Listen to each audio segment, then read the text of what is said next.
Saludos y bienvenidos a los seguidores y seguidoras de En 5 Minutos Roll. Bienvenidos, como digo, a una nueva reseña rolera de estas que solemos hacer.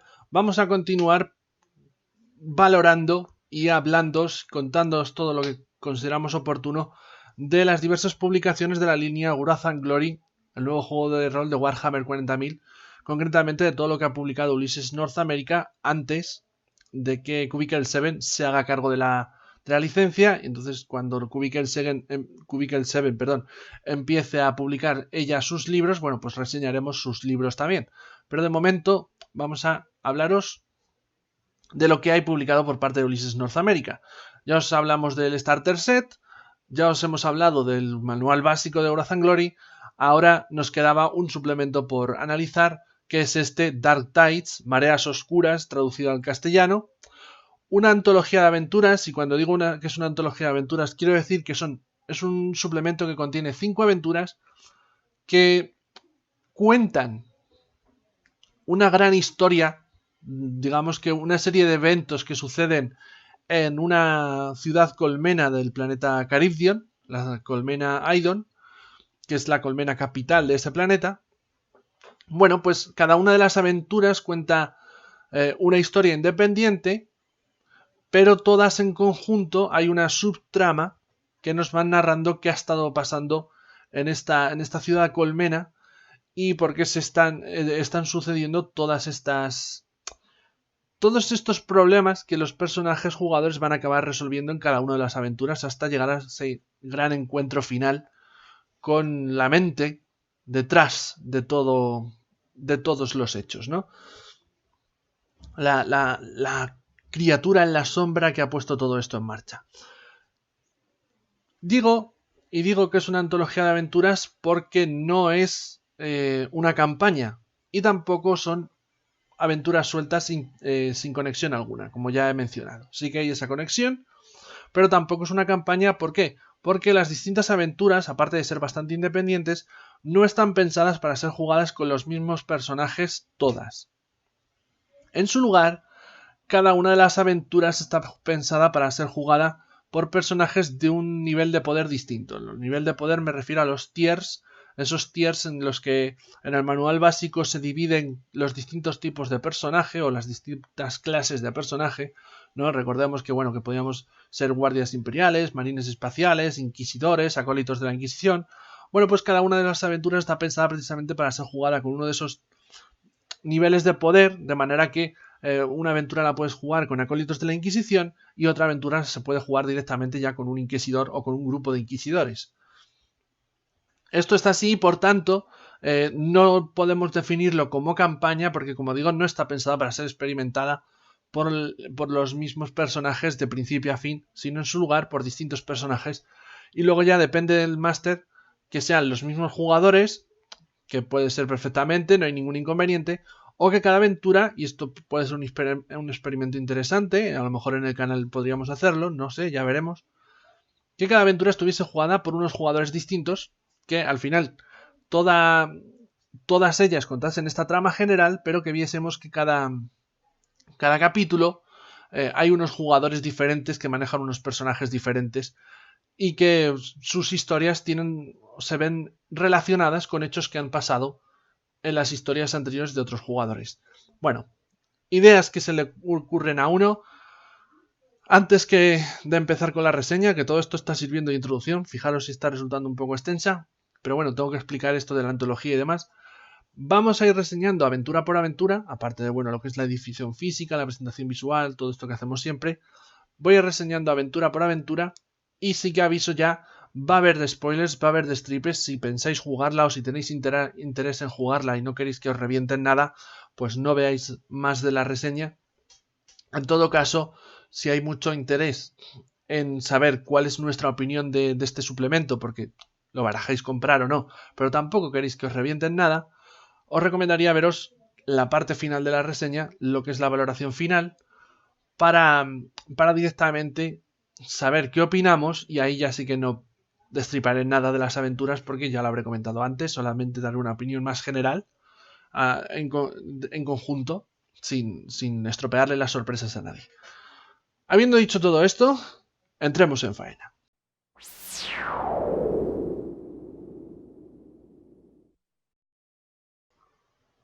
Pues vamos a pasar a analizar lo que es la presentación visual y la edición en físico, como hacemos siempre. Lo primero de todo, Dark Tides sigue los mismos patrones que fijó el manual básico. Los suplementos en este caso también están editados en tapa dura, como se puede ver. La calidad del papel es la misma, ¿vale? Es un papel satinado de buen gramaje, que bueno, a ver, tiene por costumbre, como este tipo de papeles, de brillar con la luz. A veces resulta un poco molesto cuando lees. Yo soy de leer por la noche, tengo una luz en el salón que justamente es para leer.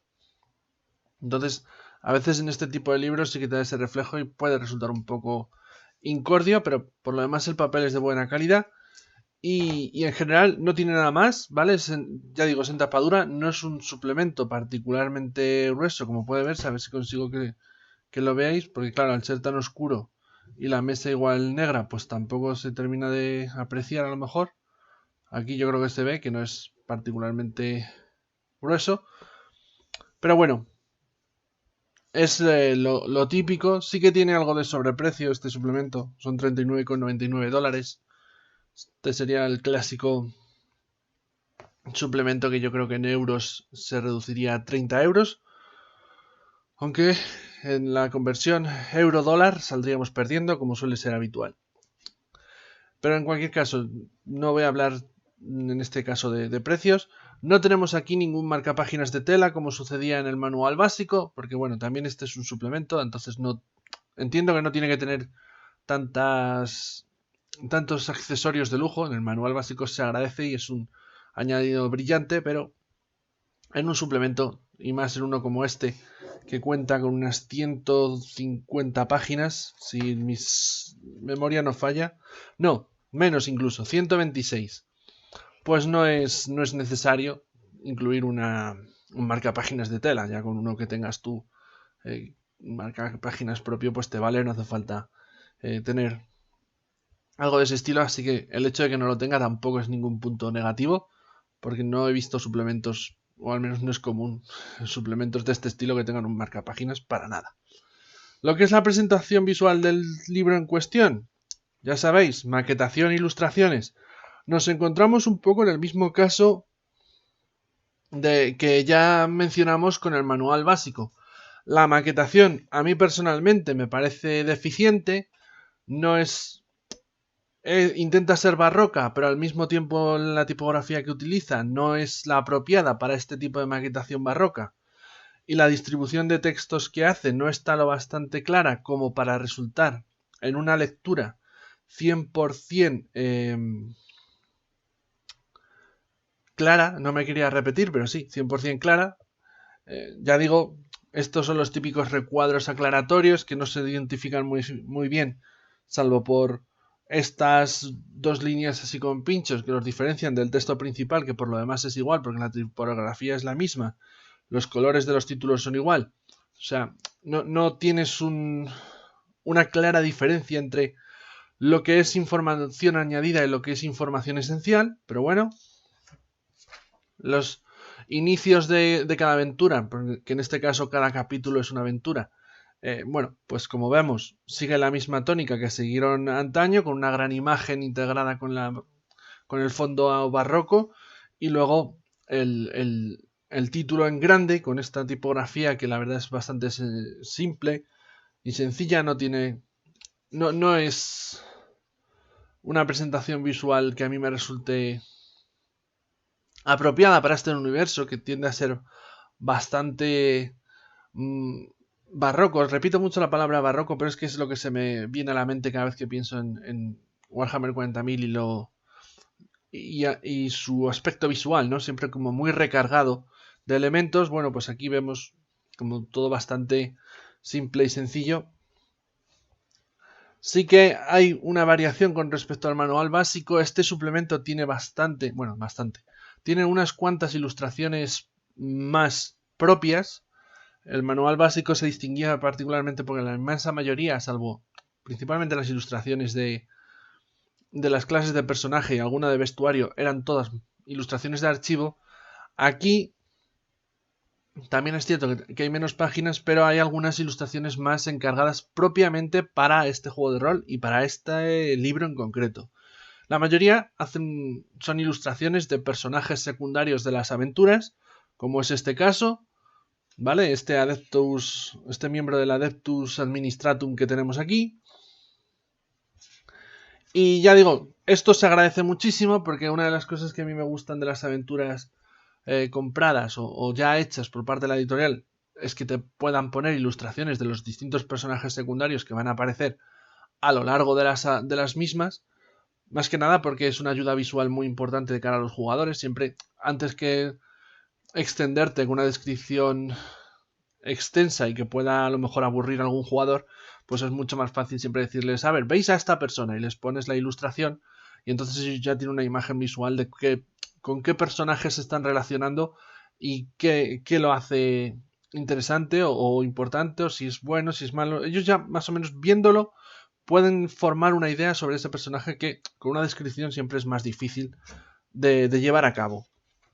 Lo que no tiene este libro de aventuras son mapas. Ningún tipo de mapa. Las ilustraciones que hay en su totalidad no están relacionadas, salvo a lo mejor un par de ellas que puedo pensar ahora mismo, con lo que se está narrando. O sea, intentan que sean parecidas o que tengan relación con la aventura que se está contando. Por ejemplo, si nos hablan del encuentro con un miembro del Adeptus Mechanicus, pues nos ponen aquí una ilustración de un miembro del Adeptus Mechanicus, pero no es el Adeptus Mechanicus con el que se están relacionando, y desde luego la sala en la que está hecha esta ilustración no es la misma que se nos describe. Simplemente sucede que que han cogido una imagen de archivo, porque muchas de estas ilustraciones, si venís de otros juegos de Warhammer 40.000, de rol o de miniaturas, las habéis visto ya. Bueno, pues aquí se utiliza eso, pero ya digo, no son ilustraciones que tengan que ver con las localizaciones y lugares que se nos están describiendo.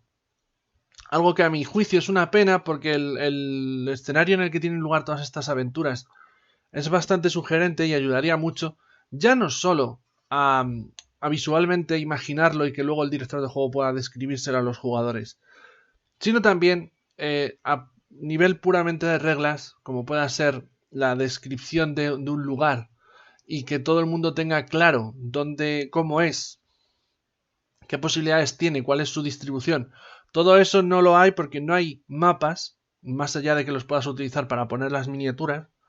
No hay mapas en ninguna de las aventuras, y lo único que hay, y al final casi lo tienes que agradecer, porque como reza el dicho, a falta de pan, buenas son tortas. Lo único que tenemos es en la última de las aventuras, en la penúltima, para ser más concretos, en la penúltima de las aventuras hay una serie de ilustraciones que funcionan, vamos a decirlo así, como si fuesen bocetos,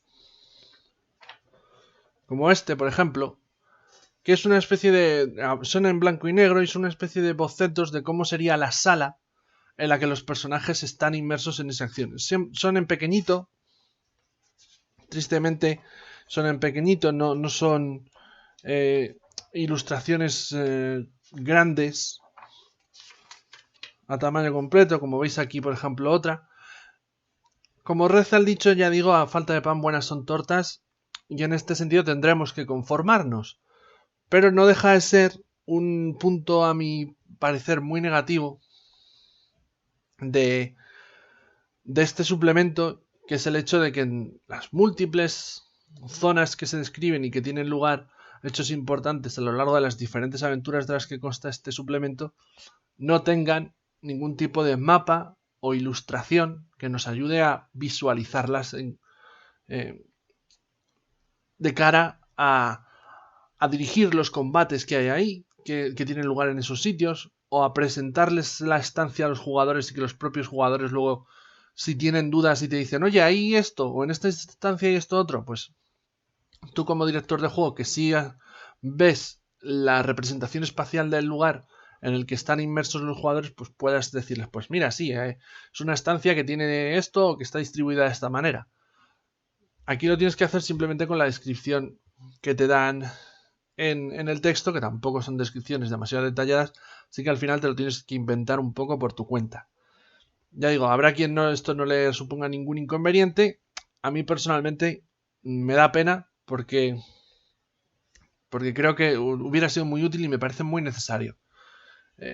Del mismo modo, ninguna de las aventuras se nos proporcionan ayudas de juego ni nada por el estilo tan común en general en los suplementos de aventuras de la inmensa mayoría de juegos de rol, al fin y al cabo. Es para mí, son para mí unos puntos negativos bastante importantes que al final lo único que hacen es reafirmarme en la idea de que toda esta línea de Wrath and Glory a nivel de lo que es la presentación visual de la misma, lo que es la maquetación, lo que es ilustraciones y ahora en este suplemento de aventuras incluso temas como ayudas de juego y representación visual de escenas y mapas y demás, pues sea muy deficiente. Ya lo dije en el manual básico, que era un aspecto que me resultaba de los libros muy deficiente, claramente insuficiente, en comparación con otros títulos de precio similar y calidad de materiales similares, calidad de lo que es la presentación del juego similar, porque a fin de cuentas este debería ser un juego, o así nos lo ponen, como un juego de 60 euros. Bueno, pues si tú comparas otros juegos de ese mismo precio y más o menos en qué posición están y qué presentación nos hacen, pues ahí claramente Wrath and Glory creo que pierde. Y creo que es algo que necesita ser revisado y desde luego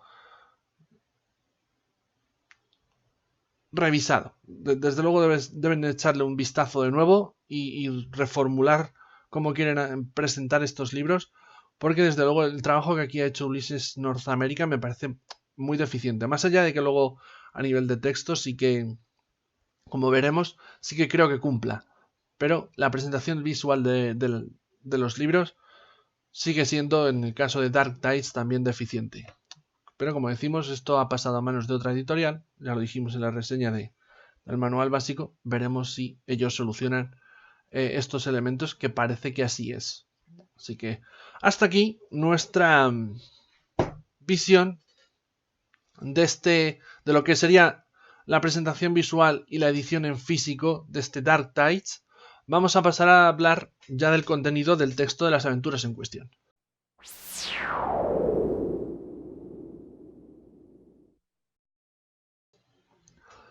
Bueno, la primera de las aventuras es Descent, descender, y como esto tiene una sucesión progresiva, un escalado progresivo de menos a más, está pensada para ser jugada por personajes de niveles 1 a 2, o mejor dicho, de tiers 1 a 2, ¿vale? Porque aquí en los niveles serían los rangos y eso es algo distinto. Aquí está pensado para niveles de personajes cuya clase empiecen en los tiers 1 y 2, es decir, serían la clase más baja dentro de lo que hay en el universo de Warhammer 40.000, no, realmente no, sino del manual básico de Wrath and Glory. Dentro del manual básico sería la clase más baja. Esos personajes son los que menos poder tienen, menos puntos de habilidad poseen, menos dados de bonificación pueden conseguir.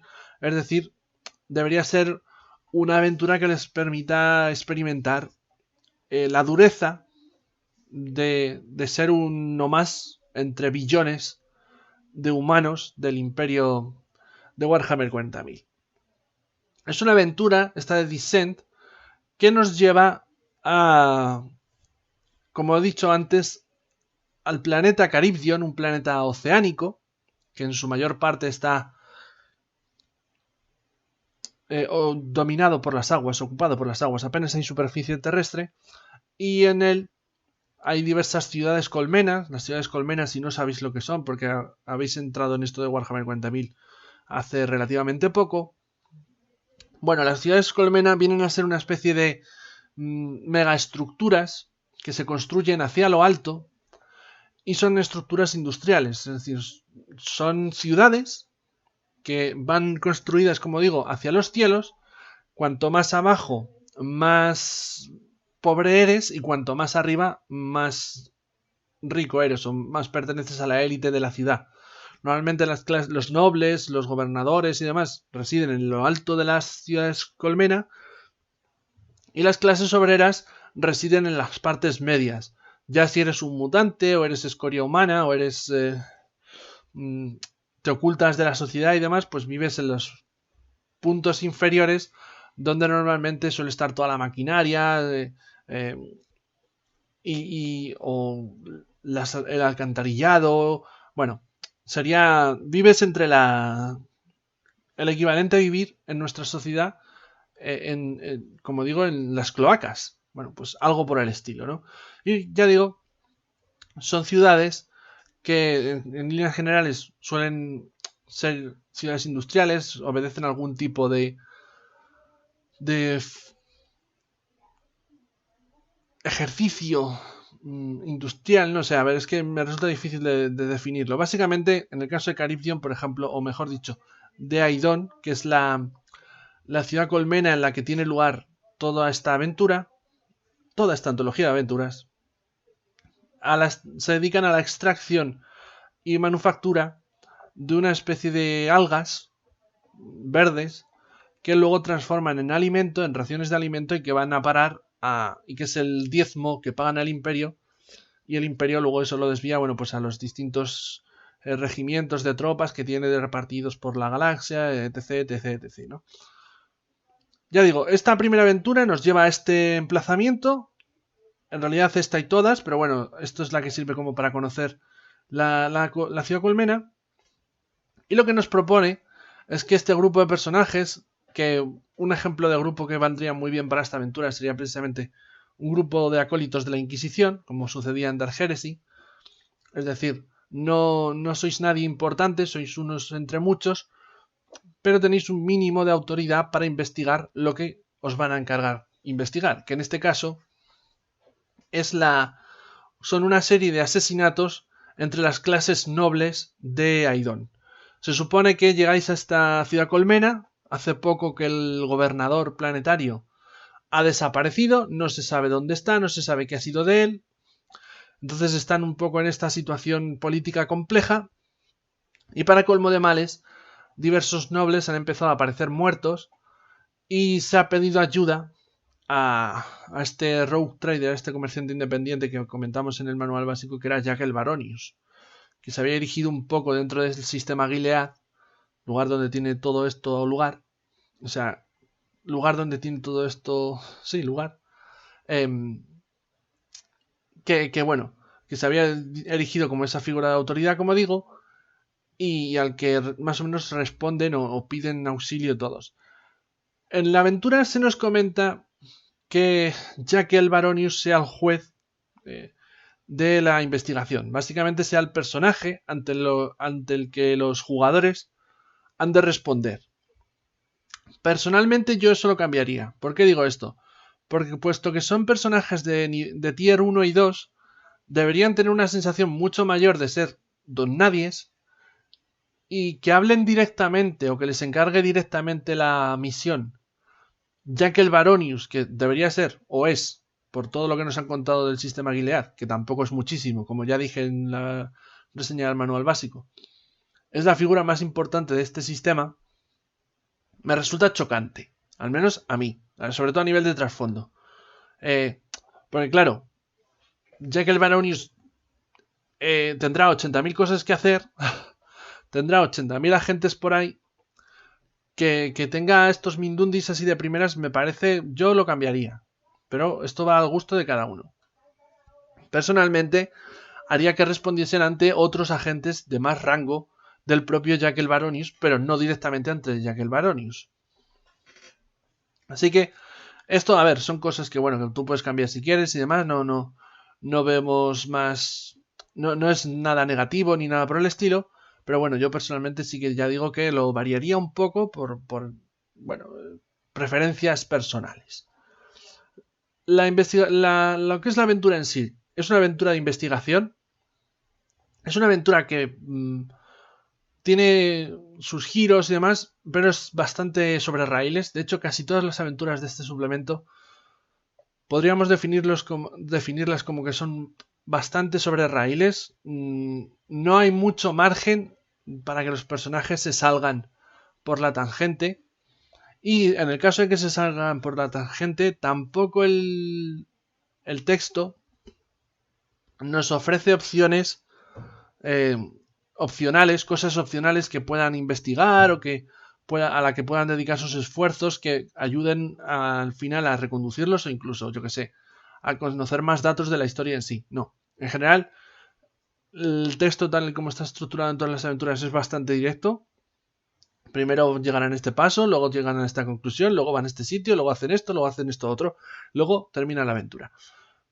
Ya digo, en todo ese proceso se puede dar que los jugadores, porque son jugadores de rol y esto es así, el rol es libertad absoluta en muchos sentidos a veces, pues lleguen a una conclusión que no sea esa, o que se les ocurran otras ideas que no necesariamente sean las que están recogidas en la aventura. En ese caso el máster tendrá que improvisar, porque ya digo, no se nos ofrece ningún tipo de ayuda ni información de cara a redirigir a jugadores que se vayan por otros lares que no son los que directamente te dirige la aventura. Lo ideal sería que el máster fuese tan dirigista como esta aventura y que no les ofreciese muchas opciones de variar el rumbo. Pero claro, eso también yo entiendo que de cara a un jugador le puede coartar la libertad. Así que aunque es una aventura, a mí personalmente me ha gustado mucho, me parece que está muy bien. Y no tiene mucho combate, apenas hay un par de escenas de combate. Sirve bastante bien para que ellos vayan viendo, si son primerizos en este universo Warhammer 40.000, un poco cómo es este universo o qué temas trataría este universo. La aventura no se llama Descender precisamente por nada, ya que la propia investigación te va a obligar a ir descendiendo desde lo más alto hasta lo más bajo en la propia ciudad colmena, para que vayas viendo esas diferencias entre los que tienen mucho y los que tienen poco o nada. Pero como digo, es una aventura que es dirigista en ese sentido, que no ofrece caminos alternativos y que si se te van por la tangente vas a tener un trabajo extra porque tampoco te ofrece ningún tipo de ayuda de cara a reconducirlos en lo que sería la aventura en cuestión. De hecho, hay algunos puntos como que me ha fastidiado un poco porque hay un punto en el que los personajes reunirían toda una serie de pruebas y para que continúen con la trama van a tener que recibir la ayuda de un personaje externo que les diga cómo tienen que continuar, porque por la información que han obtenido, llegar a la conclusión de que tienen que hablar con un miembro de la Actus Mechanicus no es precisamente obvio.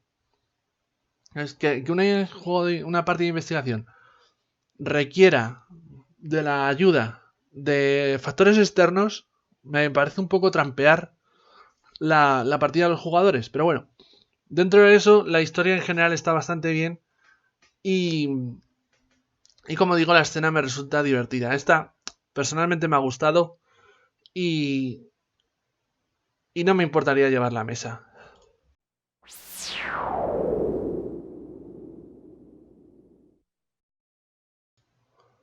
Continuamos con la segunda de las aventuras, Sleepwalker, que podríamos traducirlo algo así como sonámbulo.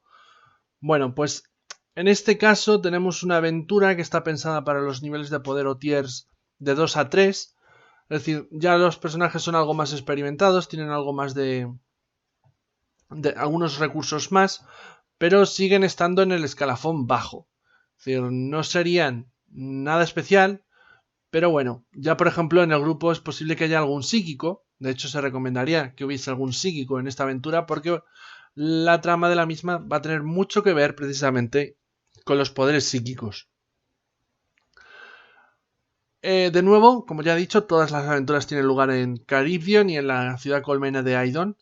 Bueno, en este caso estamos ante una aventura de horror o de terror. Antes de la aventura se nos van a dar toda una serie de instrucciones de cómo deberíamos dirigir una partida de terror. Algunas son bastante generales, otras, bueno, son discutibles. Como hay muchos avisos, ¿no? De, oye, no te pases con la gente que tenga fobias porque lo puede pasar muy mal, no sé qué. Bueno, esto ya típico material de capítulo de guía del director de juego. A mí personalmente me da un poco igual. En cuanto a la aventura en sí misma, lo que va a suceder es que después de que los personajes del grupo anterior solventaran o resolvieran todo el misterio de los asesinatos que estaba teniendo lugar entre las clases nobles, bueno, pues algo después va a haber algún tipo de problemas en la colmena, sobre todo entre las clases bajas, donde está habiendo estallidos de violencia. Por algún motivo, gente que en principio eran trabajadores normales, de repente entran como una especie de estado de sonambulismo y acaban ejerciendo ataques violentos y revueltas contra otros seres humanos de la colmena, sean incluso las fuerzas de seguridad de la propia colmena. Eso va a solicitar que por favor alguien venga a ver qué sucede, y entonces los personajes que jueguen esta aventura, que ya digo que van a ser más poderosos que los de la primera, porque aquí hay más peligros importantes que en la primera aventura, van a tener que investigar y averiguar de dónde proviene este problema de este sonambulismo violento, y esos caminos les van a llevar esa investigación, que tampoco es una investigación no es una parte de investigación clara como era el primer caso, sino esto es más bien simplemente que sumando 2 y 2 van a acabar llegando a una torre, a un edificio donde se están acumulando, se están encarcelando a los diferentes psíquicos que se encuentran en el planeta Caribbean. Algo que tiene graves problemas porque se suponía que muchos de esos psíquicos en esta prisión deberían hace tiempo habérselos llevado las famosas naves negras que transportan a los psíquicos a la Tierra, pero como está la Cicatrix Maledictum, pues no pueden venir esas naves, entonces se están acumulando esos psíquicos y básicamente esto va a tener una serie de consecuencias. Ya digo, los personajes van a acabar en esta prisión porque siguiendo el rastro ese de por qué suceden estos ataques violentos de la gente normal que se vuelve sonámbula y de repente ataca a otros compañeros, les va a llevar a ese lugar. Y aquí es donde va realmente a vivirse la mayor parte de terror, que es cuando entren en esta prisión, porque va a haber muchos momentos. De hecho, la aventura no sigue siendo dirigista, pero nos va a dar tablas, como vemos aquí, e incluso encuentros opcionales que introducirles a los jugadores a medida que avancen por esta prisión, y que ese va a ser precisamente el componente de terror de la propia aventura, el hecho de que, bueno, como tiene que ver con los poderes psíquicos y la disformidad, pues pueden acontecer sucesos extraños que no sepan muy bien si son reales o son ilusiones, encontrarse con enemigos o combates que pueden acabar siendo hostiles o pueden resolver de otra manera. Pero en general todo es un avance hacia adelante, sigue siendo igual de dirigista que el anterior, hasta que den con la fuente de este problema y consigan solucionarlo de nuevo. Esta posiblemente, de todas las aventuras que incluye este suplemento, sea la que menos me llame la atención.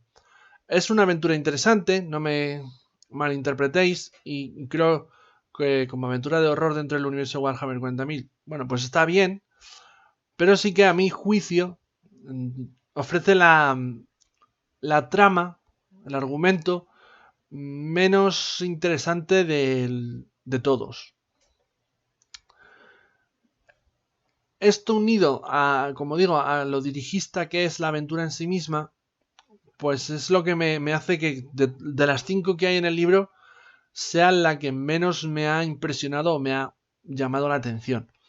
La jugaría igual, porque ya digo que conforma parte de estas 5 aventuras, de esta gran trama que es Mareas Oscuras, Pero si fuese a dirigir solamente una, pues desde luego esta no sería. Porque ya digo, aunque funciona bien como aventura de terror y tiene sus puntos y es una parte del universo Warhammer 40.000, todo este tema de los poderes psíquicos, la disformidad y demás, que es interesante, el desarrollo y la resolución de la misma son las que menos me han gustado. Ya digo, todo es un tira hacia adelante hasta que llegues a la fuente del horror y consigas lidiar con ella. Entonces, no hay una gran implicación, o a mi juicio no me parece que llega a haber una gran implicación de los jugadores de, joder, ¿qué está pasando aquí? Sino es más bien como que poco a poco van a ir teniendo estas experiencias mientras avanzan hacia el lugar que es el origen de todo lo que está pasando o todo lo que les está pasando. También esto puede ser una impresión mía por cómo está escrita, ¿no? Que a lo mejor luego jugada, pues cada jugador sí que se sale más por la tangente, varía el camino y eso te da una sensación más de apertura y no de tanta dirección. Pero ya digo, a mí solamente con leerla antes de dirigirla es la que menos me ha convencido de las 5. Lo que no quiere decir que esté mal.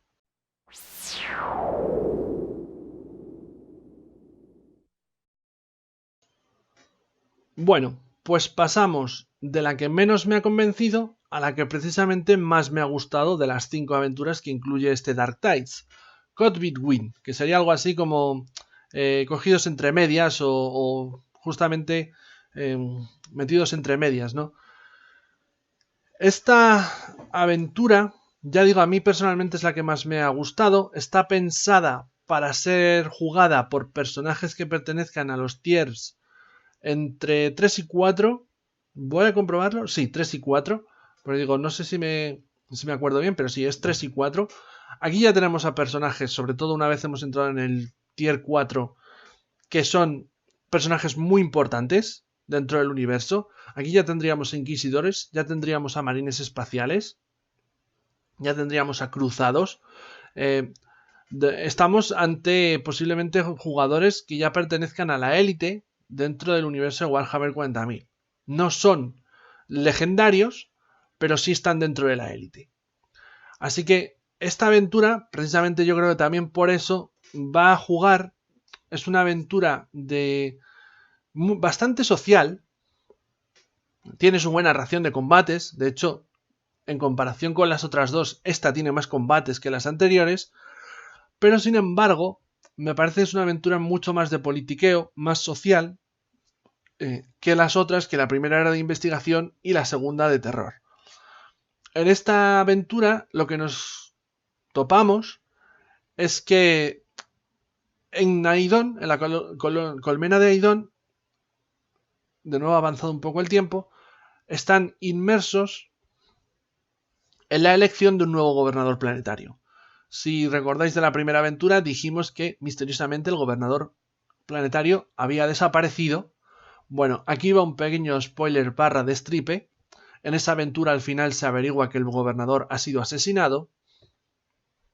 Y entonces aquí estamos viviendo las consecuencias de lo que pasó en esa primera aventura.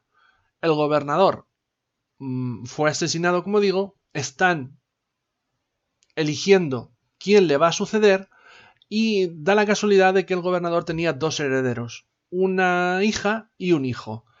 La hija era oficialmente la sucesora, pero su hermano, que se había marchado a vivir la vida, incluso a ser un pandillero dentro de la propia colmena, sin querer saber nada de su herencia, pocos meses antes de que su padre fuese asesinado, volvió, empezó a entablar una buena relación con su padre y al final su padre acabó diciendo en público, puesto que él era el mayor, que él sería su heredero. Pero no le dio tiempo a firmar nada, ni a hacer ningún tipo de edicto planetario, edicto legal, que estableciese por ley que su hijo debería ser su sucesor.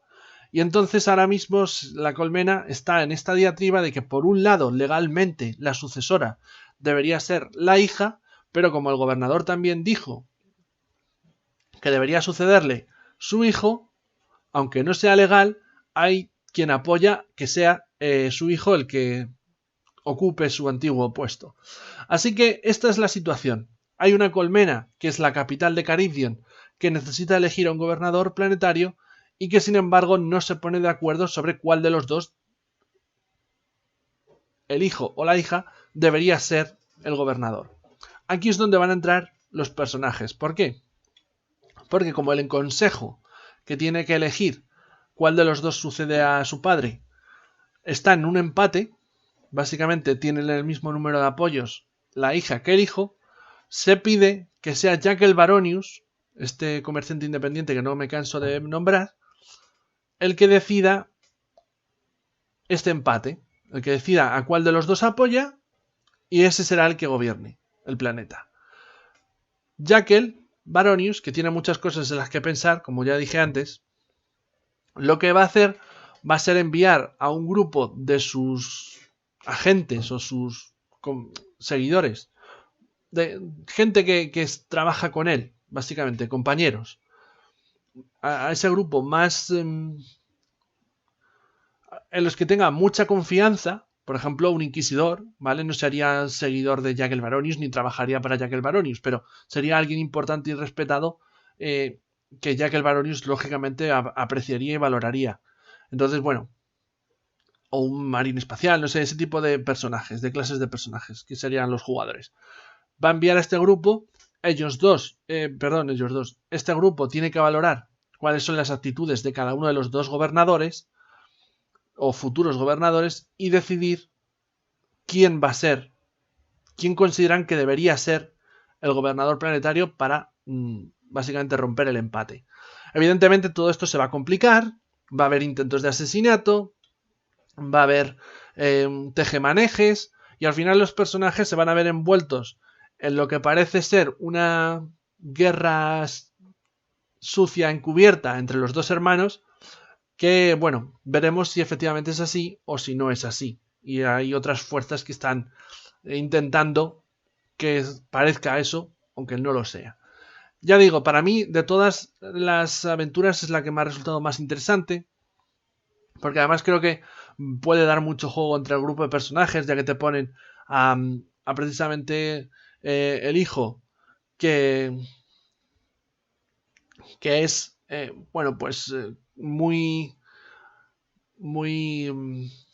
carismático, que todo el mundo le quiere mucho, hasta los trabajadores de la colmena le aprecian y demás, ¿no? Pero que luego realmente lo que es la parte más administrativa de la colmena, pues no la domina.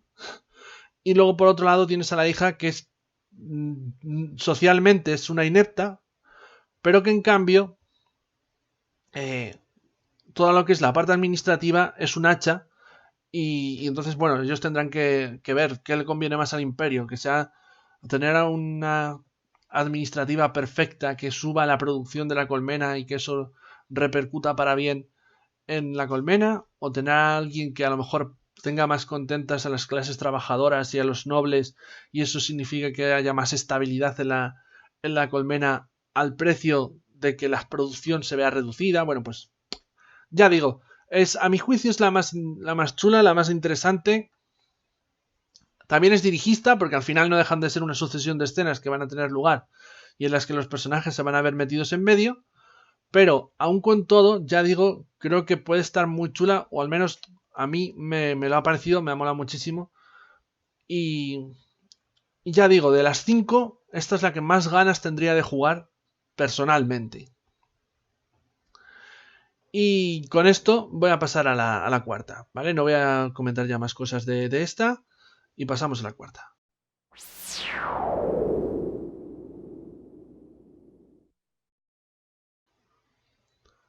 La última aventura per se, aunque diréis, he dicho que hay 5 y esta es la cuarta, pero ahora explicaré, o en breve explicaré por qué. Esta se considera realmente la última aventura del gran arco argumental, que sería Mareas Oscuras, es Iron Watch. Iron Watch está pensada para personajes ya directamente de tiers 4 a 5, los más poderosos. En esta aventura, básicamente Jack el Baronius va a enviar a sus agentes más poderosos, o al menos a los operativos con los que pueda contar que sean realmente legendarios. Yo que sé. Marines espaciales del tipo Primaris.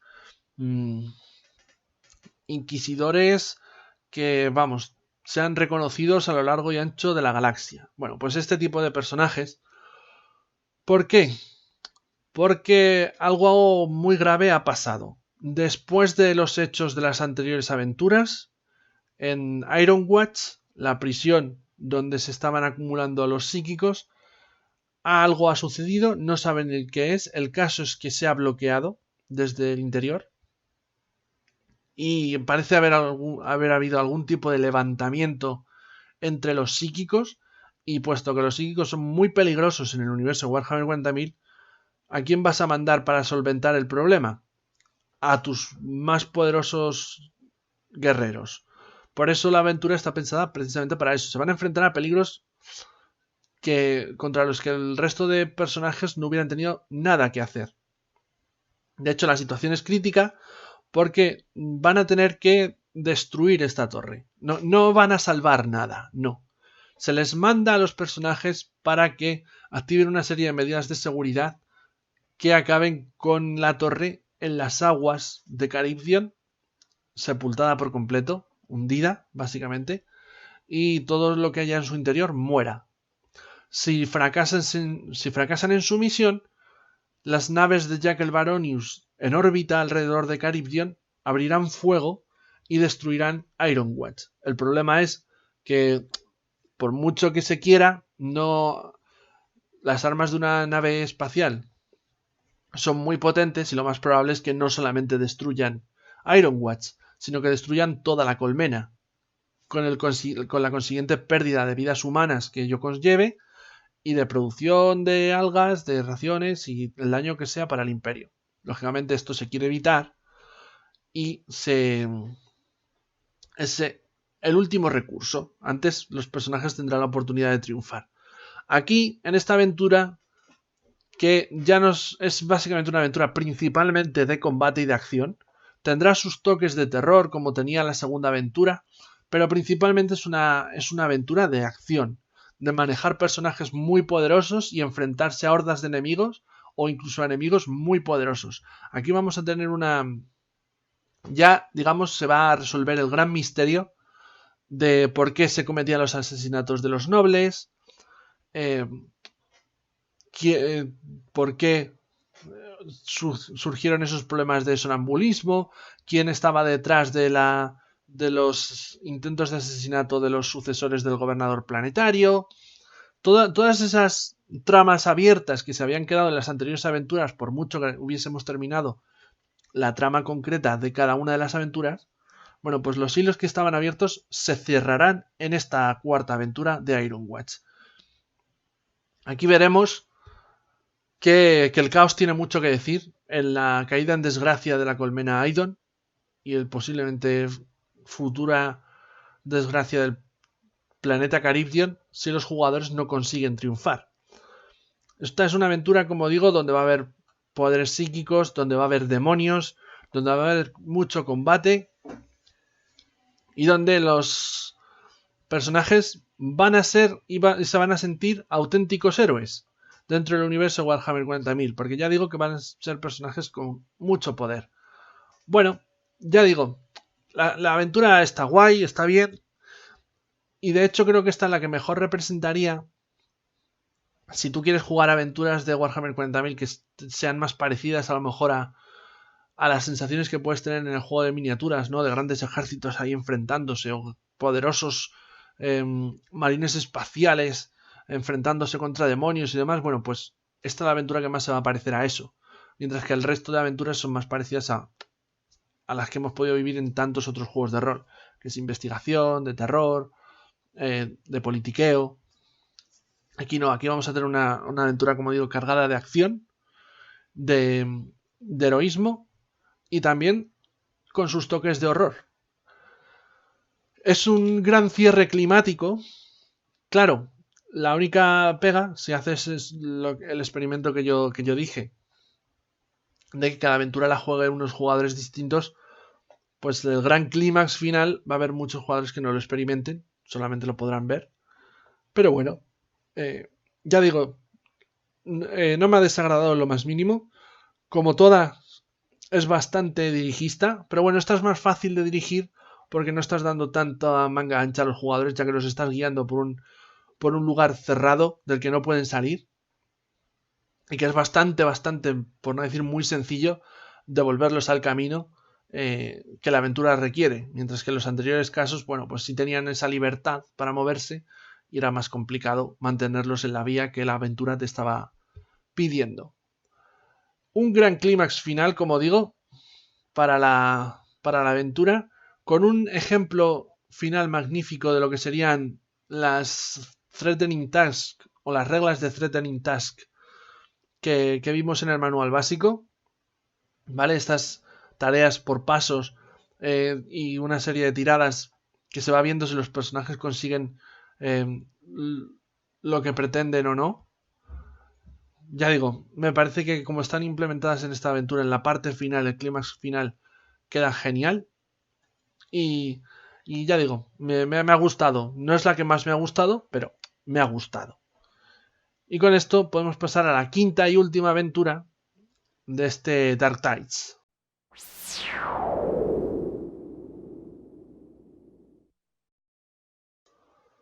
La última de las aventuras de Dark Tides es Twisted Strands.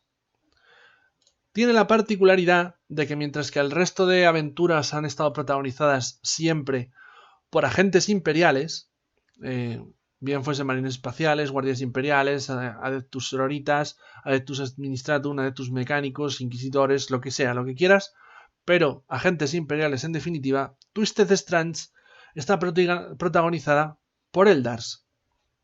Es decir, en esta aventura se nos va a dar la oportunidad de manejar personajes que no tengan nada que ver con el Imperio y que sean de otra raza completamente distinta o de otra especie galáctica totalmente distinta, como son los Aeldari o los Eldar.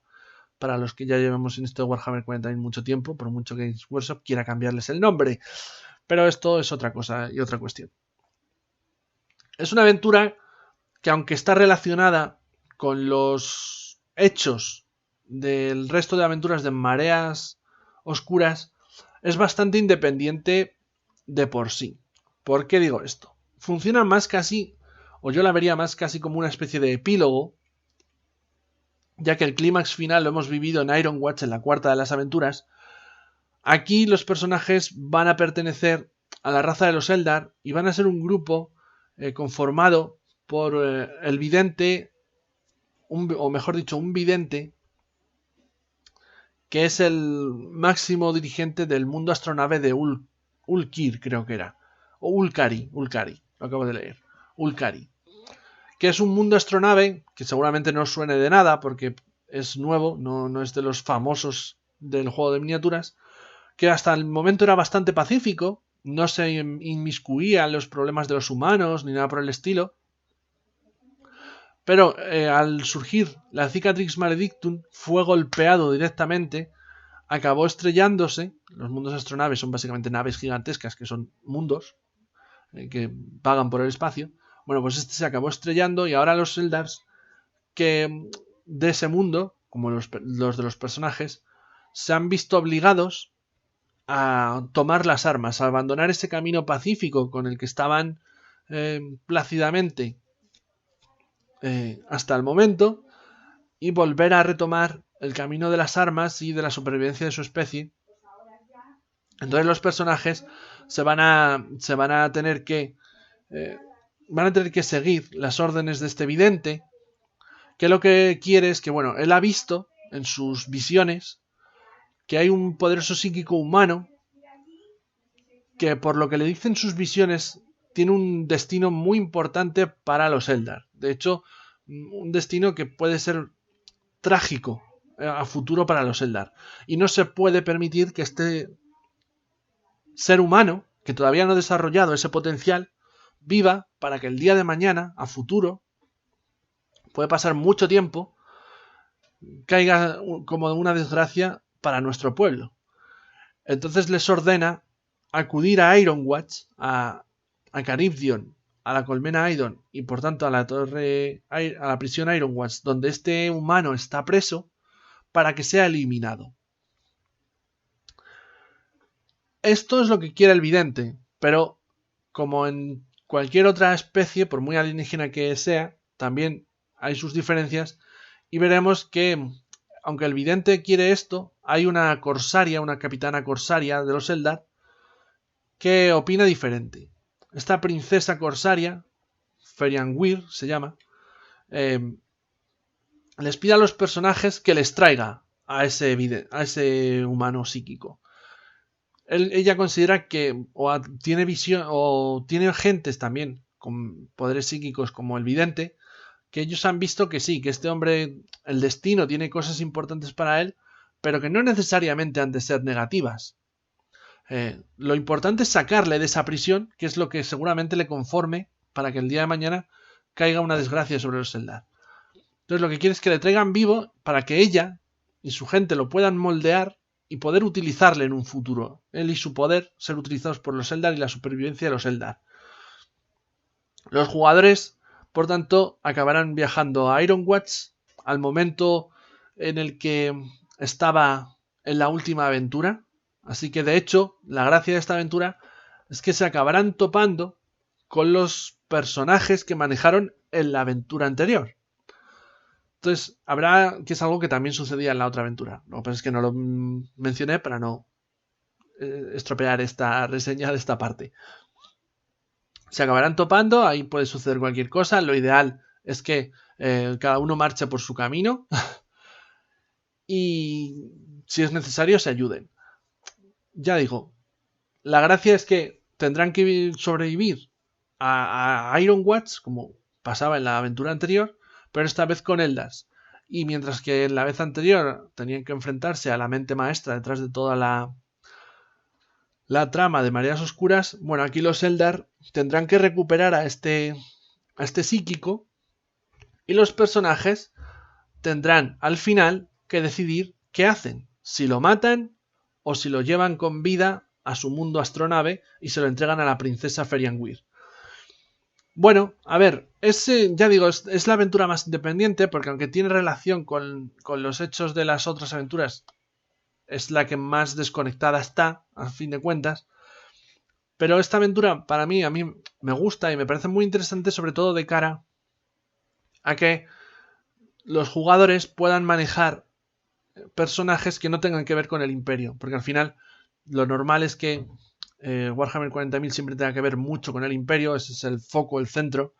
Pero bueno, ya que Wrath and Glory te permite jugar partidas con orcos y con Eldars, pues esta es una oportunidad muy buena, incluso si no diriges el resto de aventuras, solamente dirigir esta, y que los jugadores puedan experimentar este universo Warhammer 40.000 desde la perspectiva de una especie alienígena, que es muy diferente a la del Imperio y todo lo que trae en sí el Imperio. Por lo demás, a ver, es una aventura también bastante dirigista y hasta cierto punto centrada en la acción, como sucedía con la cuarta aventura. Lo único que, bueno, que también tiene un pelín de politiqueo por la parte final de qué hacer. ¿Matamos a este psíquico humano o en su lugar se lo entregamos a la princesa? Y eso va a tener una serie de consecuencias para el futuro de nuestra especie y de nuestro pueblo. Bueno, y de ahí, si quieres, pues hasta continuar con campañas y demás. Pero bueno, ya digo, es una aventura interesante y demás. Que su punto más positivo para mí es la posibilidad de jugar con Eldars, al fin y al cabo. Y la gracia que tiene un poco de ver estos hechos paralelos que estaban sucediendo mientras jugabais antes otras cosas. O otra cosa, ¿no? Otras aventuras. Bueno, pues mientras tanto estaba sucediendo esto con estos personajes y que se pueda ver ese encuentro entre los dos grupos de personajes. Lo dicho, hasta aquí nuestra reseña de las aventuras. Pasamos ahora, como no puede ser de otra manera, a la valoración final de Dark Tides.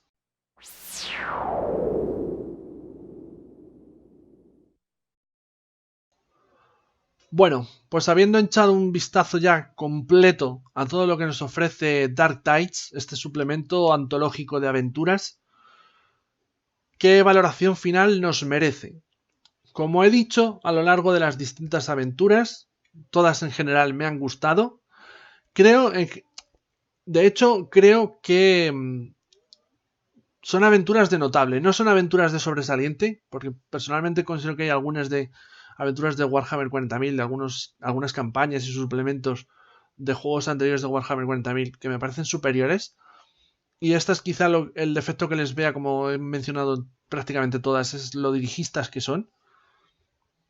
Más allá de eso, me parecen son aventuras de notable. La trama general y la trama particular de cada una de las aventuras me resultan muy interesante y ofrecen muy bien, desde distintos puntos de vista y distintos niveles de poder, qué tipo de historias se pueden vivir en este universo, ¿no? O qué temas trata este universo. Desde la primera, con una investigación clásica de una serie de crímenes, la segunda con toques de terror, politiqueo, más acción, la última con estos personajes de la especie de los Eldar, que ofrecen una visión completamente diferente de lo que es el universo Warhammer 40.000, a la que estamos acostumbrados, que siempre es el Imperio.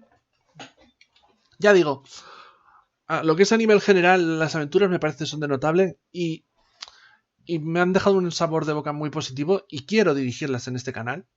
Estoy preparando a ver si lo consigo. De hecho, cuando cogí el libro, iba un poco con esta... El manual básico me había dejado con unas sensaciones un poco enfrentadas, de no sé si al final acabaré jugando a esto. Y después de leer este suplemento de aventuras dije, joder, quiero jugar estas aventuras, quiero llevarlas al canal. Sé que eso es positivo, al fin de cuentas. Pero también tiene sus puntos negativos. Ya los hemos mencionado, sobre todo en la parte de presentación visual y de edición física. La edición física me parece que es correcta y está muy bien. Tapadura y demás, todo lo que tú quieras.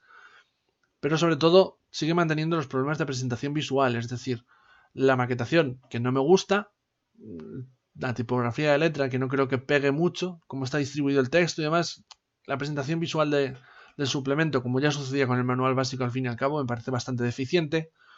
En el caso de este suplemento antológico de aventuras, sí que la presentación visual tiene una parte muy negativa, a mi juicio, que es la no inclusión de ningún tipo de mapas o de ayudas de juego que serían muy útiles en las diferentes aventuras y que ya digo, brillan por completo por su ausencia. La única que tiene algo parecido a eso es la cuarta aventura, donde sí te vienen unas ilustraciones un tanto abocetadas de los puntos, los lugares importantes donde va a tener lugar la acción, pero que tampoco te sirven para hacerte una idea de cómo es la localización en concreto, pero no te sirve para, por ejemplo, utilizarlo en caso de que haya un combate ahí.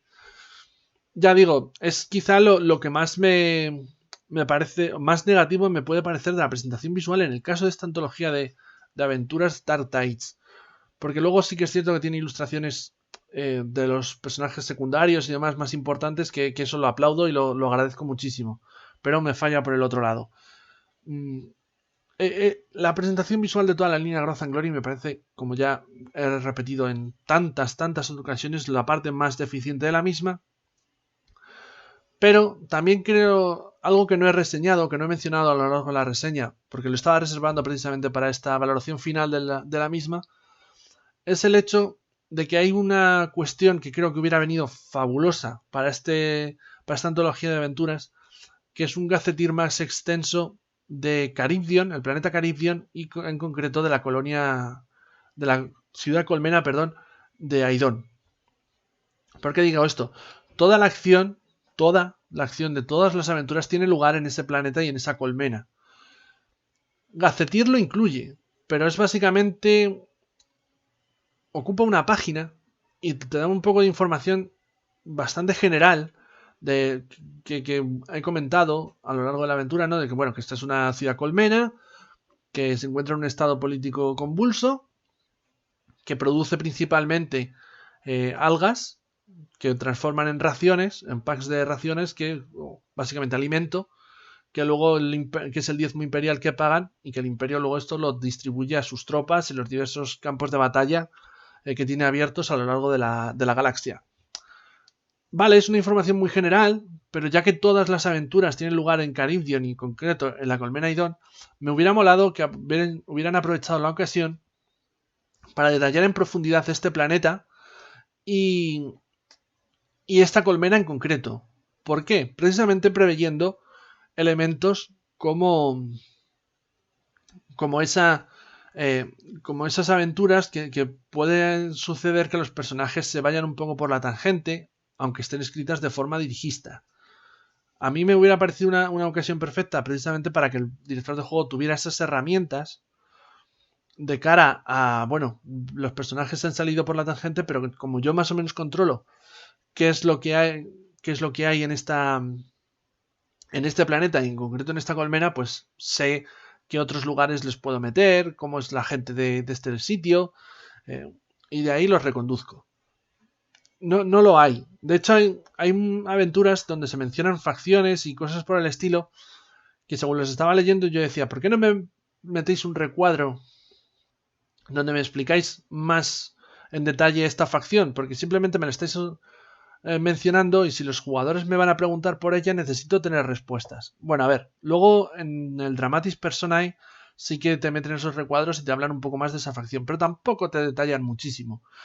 Ya digo, es una pena porque aparte de Antología de Aventuras hubiera estado muy bien de cara a ampliar el trasfondo de ese sistema Gilead, que es el sistema planetario oficial en el que van a tener lugar las aventuras y demás suplementos de Wrath and Glory, y que en el manual básico, si recordáis o visteis la reseña, ya mencioné que solamente 2 páginas nos hablaban de él y que era claramente insuficiente. Bueno, pues aquí, en cierta manera, sigue siendo insuficiente la información que se nos da sobre Charybdion, sobre la colmena Idón, y mucha de la información la tenemos que sacar de las propias aventuras y no se ha aprovechado, como digo, esa oportunidad para hacer una explicación algo más detallada y extensa de este punto del trasfondo, que yo creo que hubiera sido la ocasión perfecta, ya que lo ambientas todo en el mismo lugar, pues es el momento y el suplemento perfecto para que me hables de ese lugar en detalle. Para mí ese es otro punto negativo, como digo. Pero por lo demás, las sensaciones finales son positivas. Las aventuras, ya digo, de notable, me han gustado, muy dirigistas, pero me han gustado. La idea de hacer una antología de aventuras, donde en cada una de las aventuras manejes personajes distintos, puesto que tienen tiers o niveles de poder diferentes, va muy bien para el juego porque precisamente te sirve para que el primer suplemento ayude a mostrar qué posibilidades tiene este juego de rol y ese sistema que se han creado de los distintos niveles de poder, de tiers, pero como digo tiene esos puntos negativos de la presentación visual y de el trasfondo que es una ocasión perdida a mi juicio.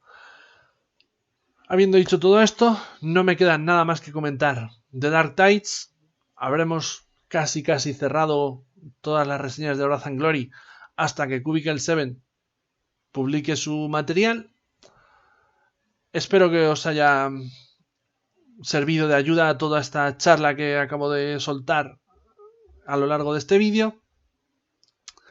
Y nada más por mi parte, nos vemos en futuras reseñas, partidas, charlas y demás contenidos que os ofrecemos aquí en 5 minutos rol. Nos vemos, pasarlo bien y como siempre, el emperador protege.